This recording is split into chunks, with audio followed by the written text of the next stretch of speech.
everybody, my name is Farmer Phil, and in today's video, yes, hair's cut, beard is gone, and I have a tash. Let me know in the comments, yay or nay to the tash.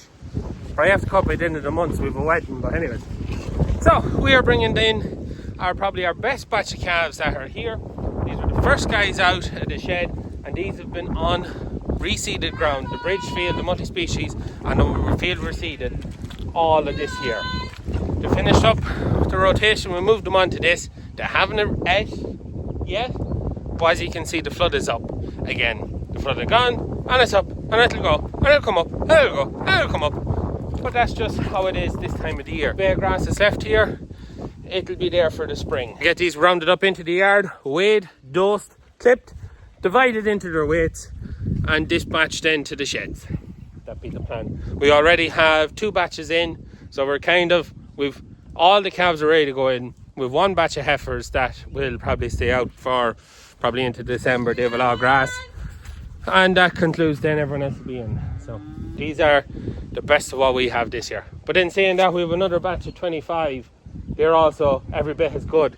Possibly average may even be better, because they were calves out of all the batches. We took the biggest ones out of every batch to put them together to go on to the shop field during the sunflowers, and that's that batch. But anyways, come on! We get them in, we get them weighed, and we'll see what we have. And we finally got them in. Bit flustered. 2 wee on that. That gave us the runaround. By jeez, they gave us the runaround. Just, yeah, pain in the hole. Anyways, we have them in the yard. All the ones that gave us runaround is a blue. Or the blue in the card. We ended up with him because the farmer couldn't really decide whether he was or wasn't a blue, so we got him. So got him a good money. But to show you him, and you can tell us what you think if he's a blue or not. So these are our best lads we have. So there is the blue. There's the blue there, going for a piggyback. If I go down in front of them, they're coming back. Close the gate. So we clip them, we do them for Albex, and we weigh them, and Tripovax. But these are our best calves, so it'll be interesting what weights we have here. Come on, up, come on. So, we get stuck into it. Come on. Shh. Good shoot full of lads, so they're worth a few pounds now, so they're. I gotta get out of Liv's way. This is the only thing we're putting cattle up. Cattle from behind won't come up with me standing here. Well, if I go backwards towards them, they go back, and it defeats the purpose to try and put them in. So she's happy now. So that's why there's 2 entries. Usually you walk up with a few cattle, then you go out this gate, and you walk in a big loop back down to try and get the cattle to go up the chute.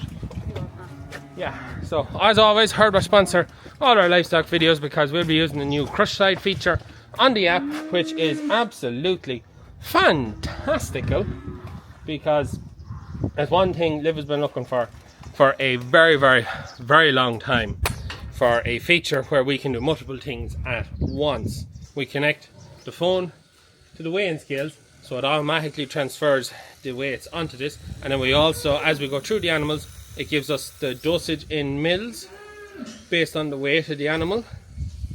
And then we can also, the other 2 things record, so we give them Malbex, records we give them Triplovast, and we also have a spot for if we have a missing tag, we can hit the check mark and it'll record a single tag for us. So it is super. So if you want to learn more, there'll be a link in the description down below to Herdwatch, and you can try it out there.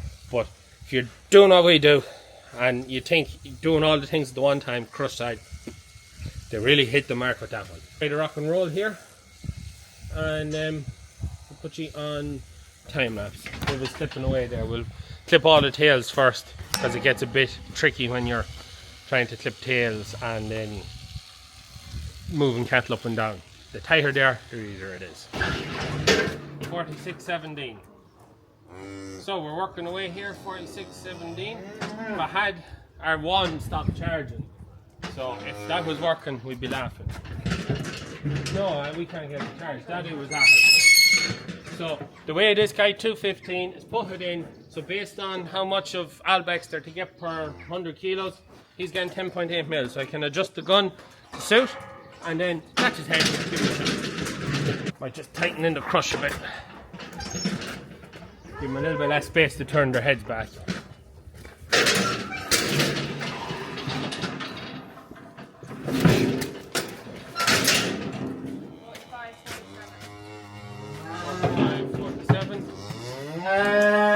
So then as we go through this just makes our job easier. 184, so we do them in 40 kilo divisions, so based on what weight they are, they go to different sheds. These guys will be going to the Sahid shed, the first two, over 200 kilos. This guy's under, so he's going to go to the shed below 9.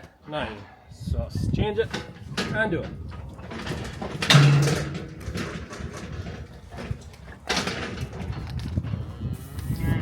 And we get very convoluted with my spraying. Liv hates the way I do it because it's like shoulder, middle, back, X, O's, and all that fun stuff. And even at one point we started drawing the weights on them. Huh? You enjoyed that though.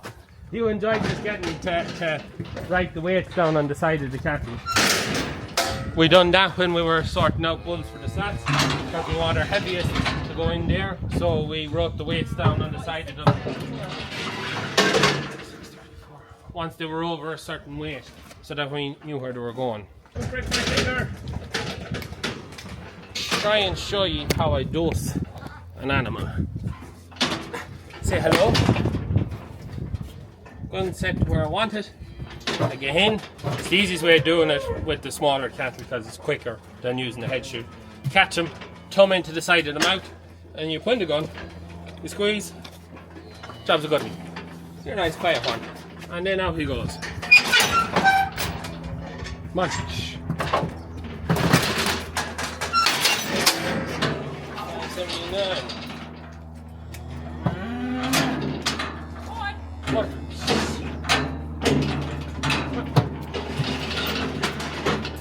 Then, bigger they are, the funner it is, because the more power that's in them. Come back.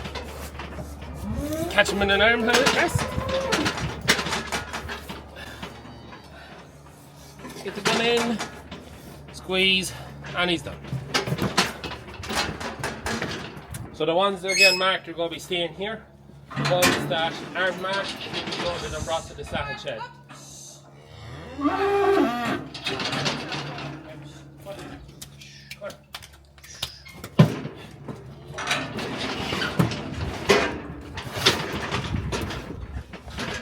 Yeah, easy peasy.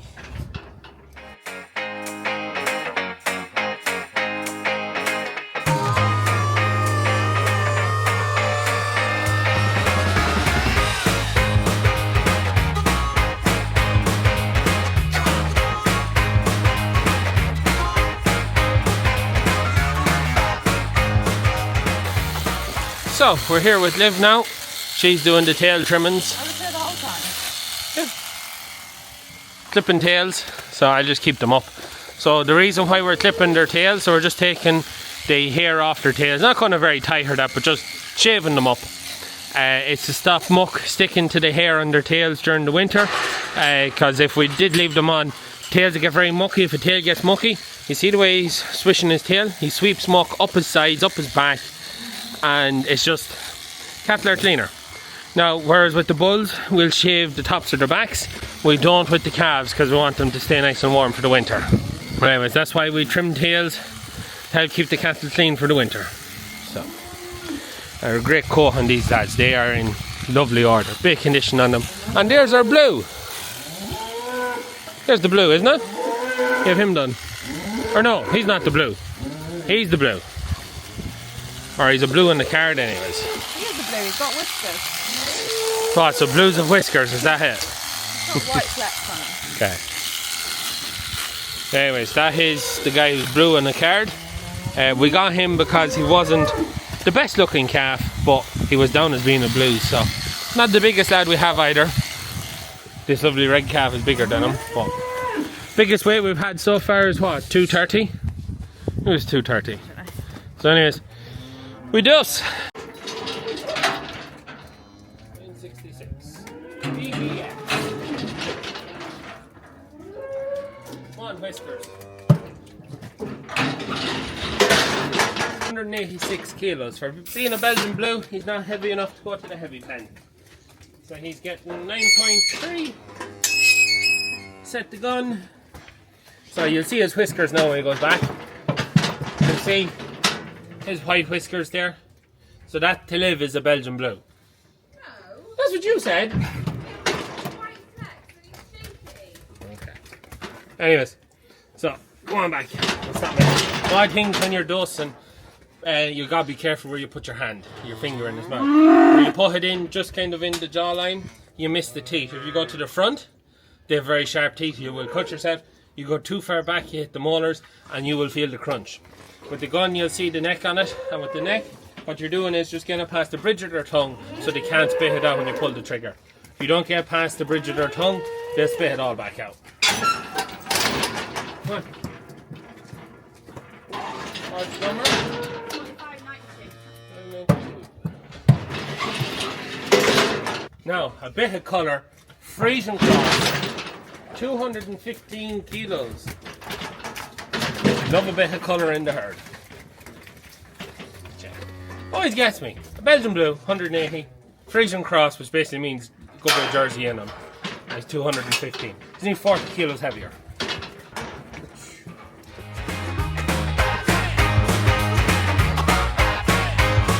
So we are divided, ready to rock here. So we've 18 this end over 200 kilos. There is 3 lads there with X's on their back. They are just under the 160, so they're, no, the 160. Yeah, it is 160. So they're going to go to the small pen in the slatted shed, and then the rest are here between 200 and 160. So, how's that break down as? Not too bad. Heaviest was 230, so happy out. So we just go get our gates set up to run these guys down to the shed with the other lads that are already in the shed down here and get this shut. Also, cannot highly recommend these sticks from JFC enough.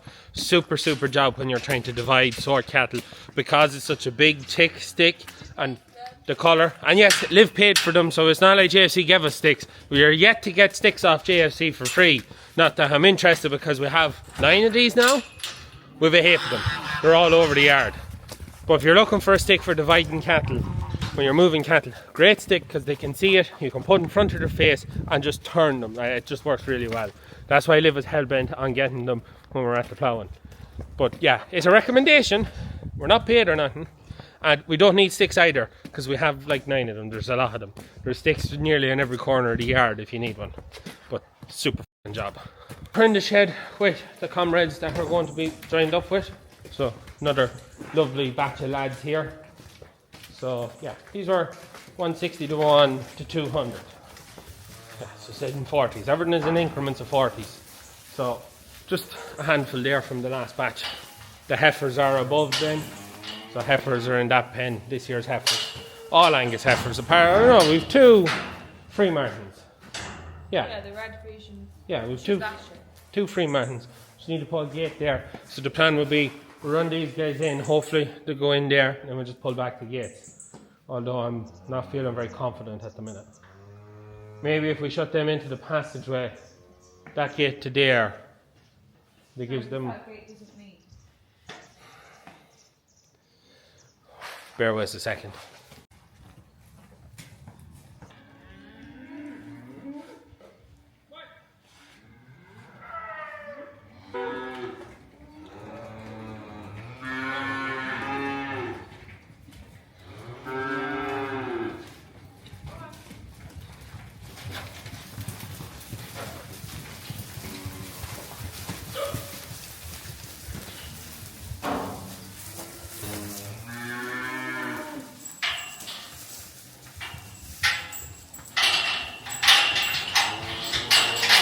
That's them lads, away. So we don't put vinegar or anything on them because they're at an age where it's not really a problem. And if you're wondering why the moors are on to get washed and serviced this week and then dropped up to where they're spending the winter. But when it comes to the bulls, if we ever sort and swap bulls there, they get vinegar to mask their scent so they don't fight. Those guys a little bit messing, but they're not old enough to be bold enough just yet. Anyways, we'll go load up the other guys. We'll be on. So just while I was passing, we have our cows and heifers in here and our calves. There'll be a video on that coming out when we get them scanned. So I'll just flash it out a bit while I scan them and see what way we're looking with them. And when we do that video, one of the things I want to do is the calves that we're after dusting and weighing in today's video and sorting. Using the Herdy feature on HerdWatch, the AI assistant, we'll be able to break down the different breeds, different herds we bought off, and what average weights and all that was. I can't do it right now because what I found is it takes 2 or 3 days before Herdy gets access to that to be able to do it. So there's Bruce and Becky.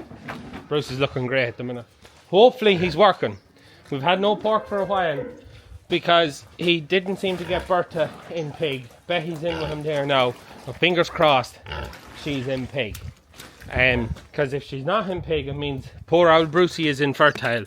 And what does that mean, Liv? He gets to retire. He gets to retire. It means we get another boar.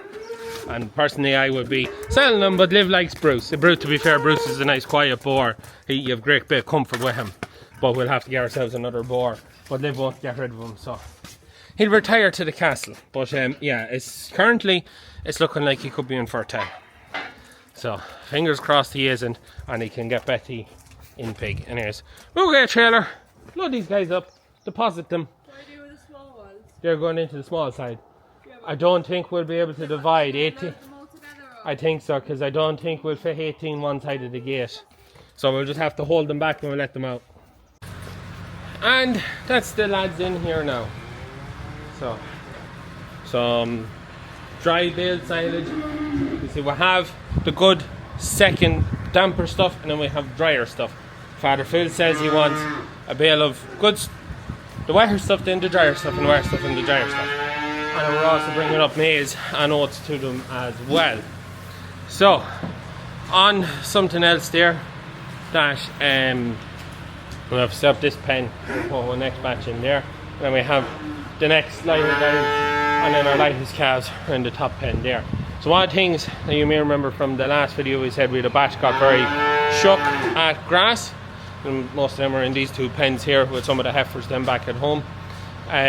But we think we possibly know what happened. Someone left a comment, and possibly the same person I talked to during the summer has show. But we think what may have happened, our original thought was to start to fail, go backwards. We were like, the grass, around 40 acres of after grass from silage, lots of grass. And we thought, we were starting to go backwards, we thought maybe it was grass, no power in the grass, that we're getting a bit weak on it. We said, bring them back, start feeding them, try and push them on. Now I shook them, but we think what happened, or what the problem was, is they picked something up. But there's 2 ponds on this 40 acre block. Now there is a main shrinker in the corner of the field, but there's also 2 ponds that have come in the last 2 years that were frequented by ducks during the summer. We possibly think that some of the cows could have picked up something from the ponds. The vet's coming out next week when he's scanning the cows to do some blood samples and that.